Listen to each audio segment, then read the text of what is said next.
आज हम परंपराओं से नकल का कार्य पाठ के बारे में बताएंगे, जो कला के अंतर्गत आता है। चित्र बनाने के लिए अजंता व एलोरा की गुफाओं में अशोककालीन स्तूपों तथा मुगलकालीन इमारतों पर बने चित्रों की प्रतिलिपि नकल करना ही पुरातन परंपरागत चित्रण कहलाता है। जैसे अजंता और एलोरा की गुफाओं से जो हम लोग नकल करके जो है चित्र तैयार कर रहे हैं, तो उसे पुरातन परंपरागत चित्रण उसे कहते हैं। इन परंपरागत चित्रों के चित्रण करने से विद्यार्थियों के मस्तिष्क में प्राचीन भारतीय परंपरा एवं संस्कृति का बोध होता है। इससे जो नए युग के विद्यार्थी हैं उनका नकल करके बनाते हैं। अजंता और एलोरा की गुफाओं से जो चित्र का नकल करके बनाते हैं, उससे उसमें जो है भारतीय परंपरा एवं संस्कृति की झलक मिलती है। कला के द्वारा मानव के भावों एवं अनुभवों की अभिव्यक्ति होती है, ठीक ना। कला के द्वारा मनुष्य के भाव और अनुभवों की क्या होती है, अभिव्यक्ति होती है। कला का जन्म कब हुआ यह बात अभी तक विवाद में है, परंतु प्राचीनतम युग से इसका जिक्र हम सुनते और पढ़ते चले आ रहे हैं। भारत की प्राचीनतम चित्रकला शैलियों में अजंता, एलोरा, राजस्थानी, मुगल आदि शैलियाँ ही परंपरागत चित्रण के नाम से जानी जाती है। सभी भारतीय चित्र शैलियाँ किसी न किसी रूप से में भारत की गौरवशाली परंपरा को व्यक्त करती है। इन चित्रणों में सम्मिलित पशुओं के आखेट दृश्य तथा जादू के विश्वास के प्रतीक चिन्हों का चित्रण प्रागैतिहासिक काल की कला के प्रधान विषय है। आज हम ऐसी ही कुछ परंपरागत चित्रों के विषय में अध्ययन करेंगे। परंपरागत चित्रण से के लाभ। पहला है, प्राचीन कला शैली क्या थी। आदि का हमें उत्तम ज्ञान इन चित्रणों के माध्यम से मिल जाता है। दूसरा है, वर्तमान समय में तत्कालीन चित्रण उस समय के मानवों की सरलता, सुगमता तथा सूक्ष्म रेखांकन आज के मानवों के लिए एक प्रेरणा है। तीसरा है, उस समय अथवा काल के विषय में हम इन चित्रणों द्वारा अनेक बातों का पता लगा सकते हैं। चौथा है, इनसे तत्कालीन समाज के लोगों की कर्मनिष्ठा और लगन का ज्ञान होता है। पांचवा है, तत्कालीन समाज के दैनिक जीवन, मानव व पशुओं के साथ संबंधों का बोध भी हमें इन्हीं चित्रणों के माध्यम से मिलता है।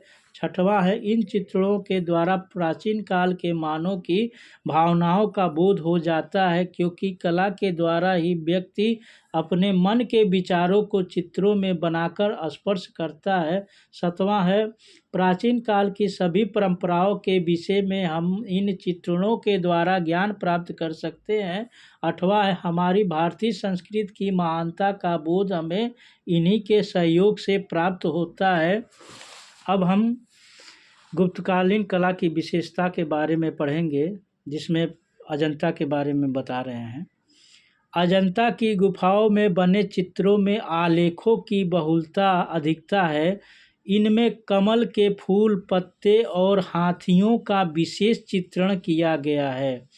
जो अजंता की गुफाओं में जो चित्र बने हुए हैं, उसमें कमल का फूल हो गया, ठीक ना, और पत्ता हो गया, और हाथी का विशेष चित्रण किया गया है।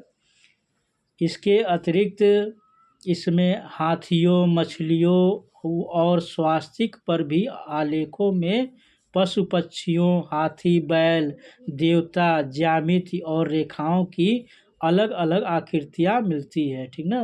हाथी के अलावा पशु पक्षी हुआ, बैल हुआ, देवता और ज्यामिति और रेखाओं की भी चित्र मिलते हैं।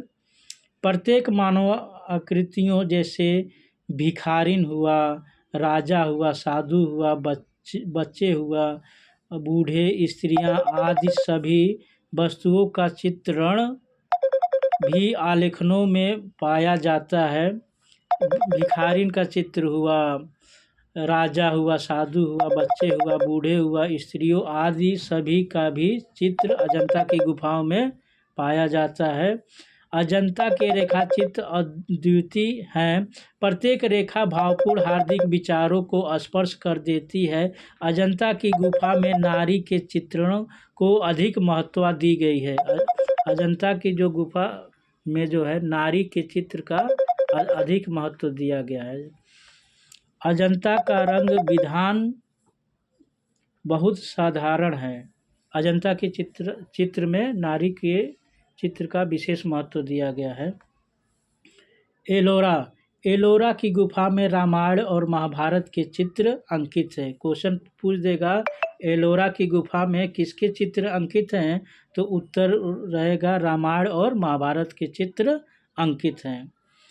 अब हम मोस्ट इम्पॉर्टेंट मुगल कालीन कला की विशेषता के बारे में बताएंगे।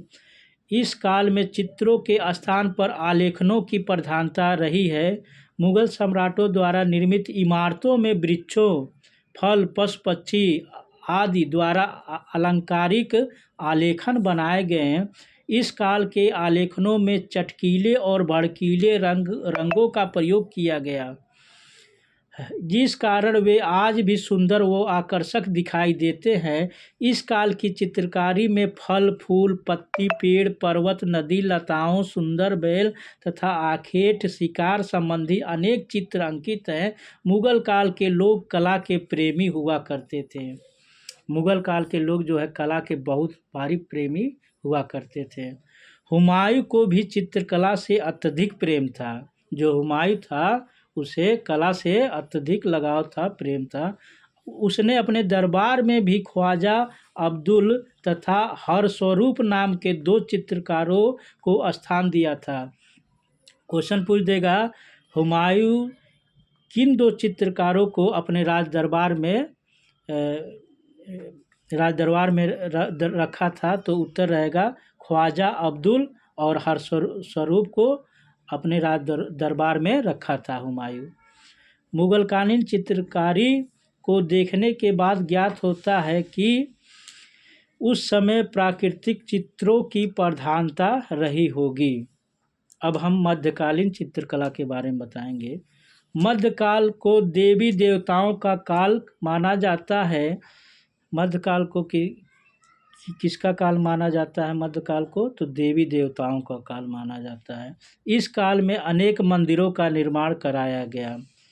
मंदिर की दीवारों पर रेखाओं और ज्यामिति आलेखों को पत्थर पर खोदकर सजाया गया है। इस युग में पुस्तकों के मुख पृष्ठों का चित्रण प्रारंभ हुआ। इन मुख पृष्ठों पर देवताओं के धार्मिक चित्र हैं तथा मुखपृष्ठ पर चारों ओर फूल पत्तियों के आकर्षक बॉर्डर किनारी डिजाइन बनाए गए हैं। तो किस काल में मंदिरों का अत्यधिक बोलबाला था, अत्यधिक मंदिर बनाए गए? तो उत्तर रहेगा मध्यकालीन चित्रकला में।